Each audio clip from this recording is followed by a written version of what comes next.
Good evening, everyone. My name is Pooja Dwivedi. Welcome to my class. We are running closer to the date of prelims. It is advisable that you watch the daily current affairs on a daily basis and revise from the PDFs that are provided on my Telegram channel. That is by the name of Pooja Dwivedi UPSC. If you have any queries regarding this examination, feel free to talk to me on my Instagram and follow me on my threads. These are the various events that we have to cover.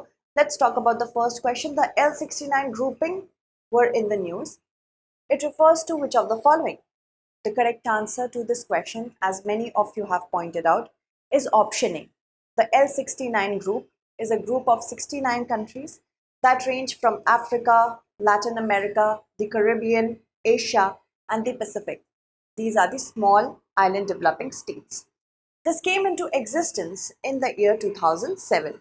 So sometimes date, year of establishment is also asked. A is the correct answer.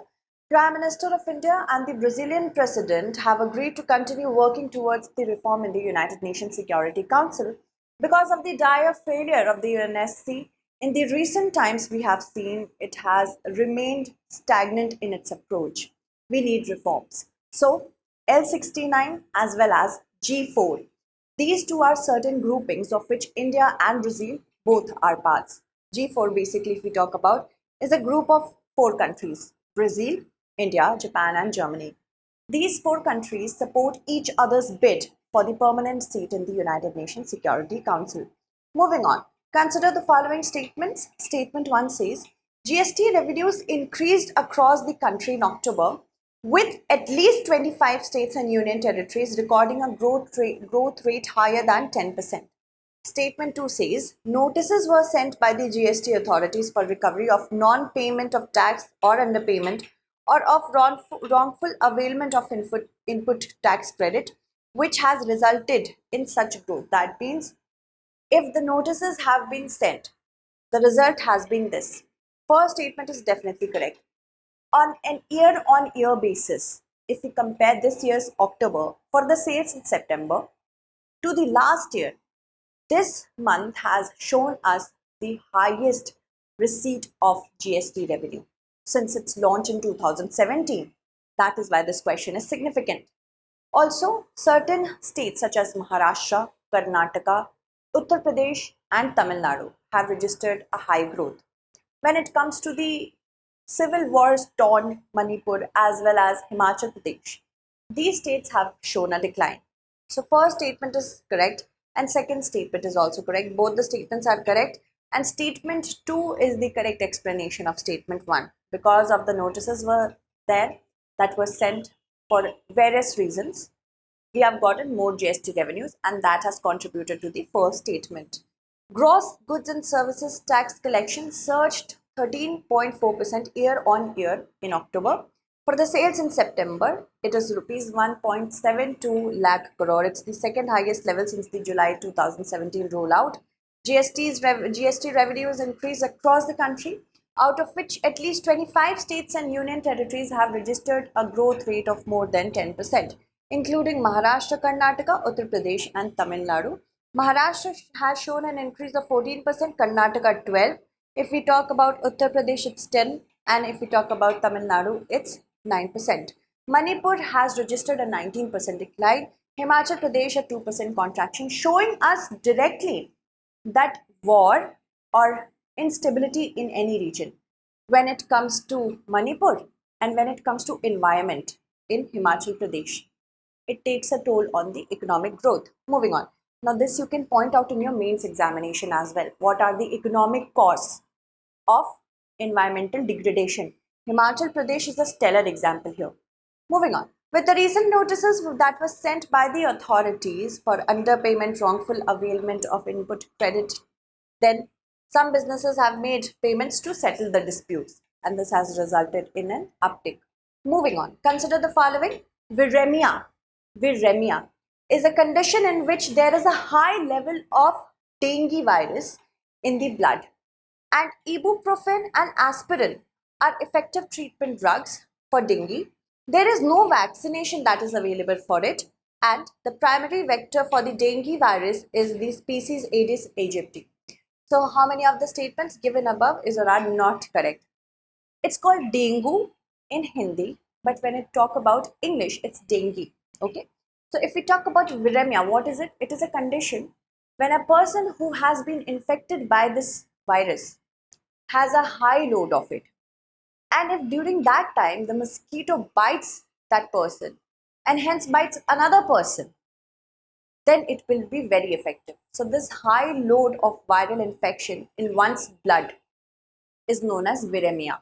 So first statement is definitely correct. Non-steroidal anti-inflammatory medicines are not at all advisable for people who are infected by dengue virus. So it shouldn't be ibuprofen or aspirin because these two are non-steroidal anti-inflammatory medicines or drugs. Paracetamol is good to go. So first is correct. Second is incorrect. There is a vaccination, Dengvaxia. Dengvaxia is advisable for people who have, it is effective for people who have had been infected at least one by this virus, and this is a very common thing for them, as in dengue is very prevalent in that region. So yes, if we talk about the third statement, there is no vaccination, this is also incorrect. Second is incorrect, third is incorrect. The primary vector of the dengue virus is the species Aedes aegypti. This is also correct. So first statement and fourth, these two are correct. Second and third are not correct. Two only will be the correct answer because we had to select the not correct one. Dengue typically affects regions which are in the tropics and subtropical area, but now we are seeing it is occurring in those regions where it was never reported. Specifically, if we talk about Europe, Southern Europe, that means the virus is evolved. It has been evolving and it is evolved now. That means we need to work harder when it comes to vaccine production. Now, the global north is being impacted. That is why. Now, dengue is also known as break-bone fever.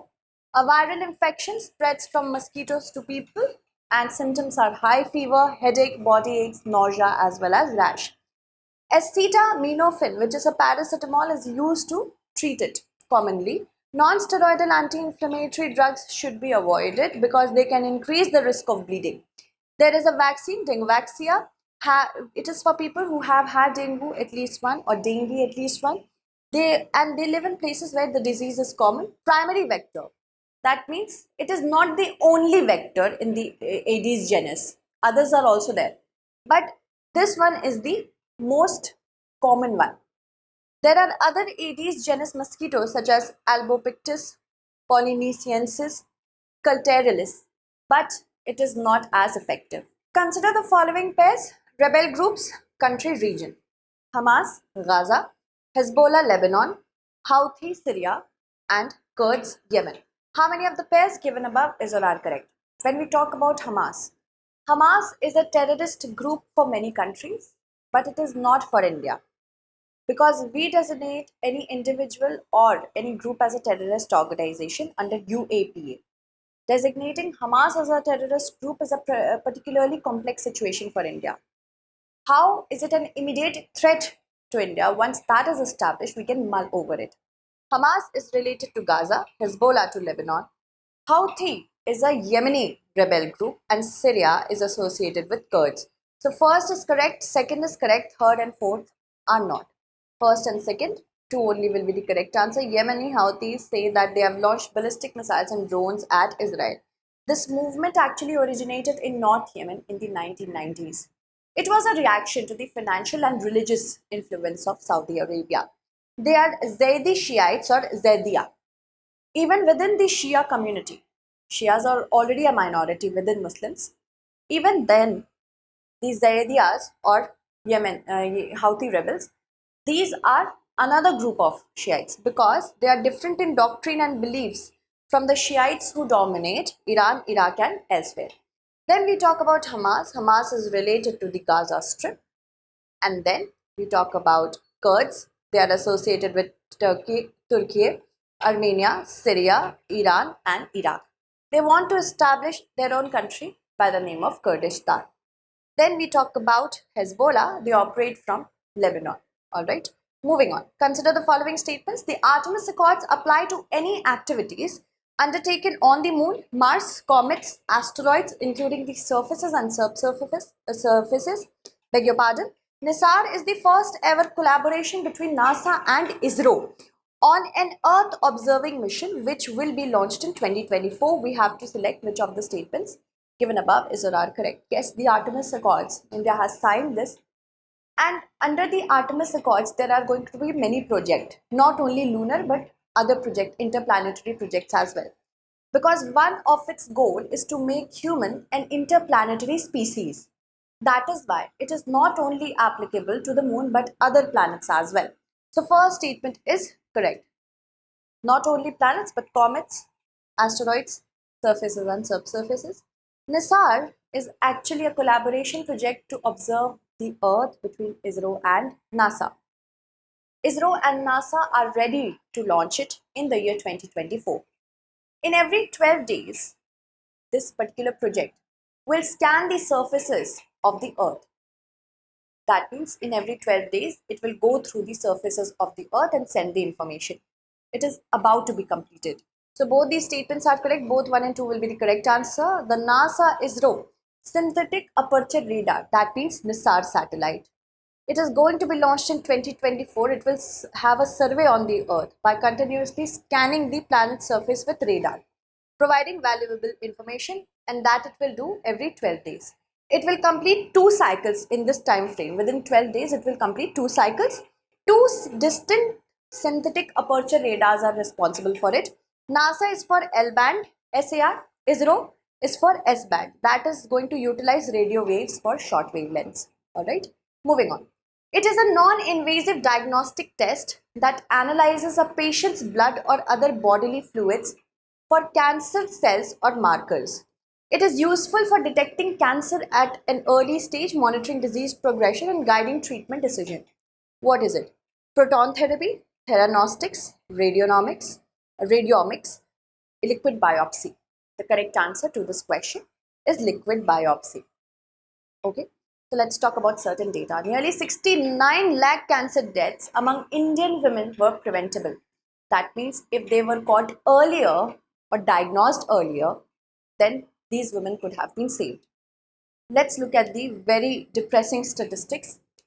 Incidence per 1 lakh population for 2020 suggests 94.1 males have been affected by cancer, 103.6 women. And for males, lung, mouth, prostate, tongue and stomach has been the most common cause of cancer. Then we talk about women. Breast, cervix, ovary, uterus and lungs, 53%. So how can women save themselves? First of all, breast and cervical, the 2 most common cancers are there. We have to talk about this. Self-examination of breasts every time. Also, every year by a doctor. Mammography is a necessity once a woman crosses the age of 40. Okay, so you should tell this to your friends, you should tell this to your mothers, your sisters, your daughters. It's necessary. It could be life-saving. Then a pap smear test is also important to understand if there is any sort of cancerous growth in genitals. And this is recommended for women aged between 25 to 60. Then we talk about HPV test. It detects human papilloma virus, which is a major cause of causing cervical cancer. It can be done every 5 to 10 years.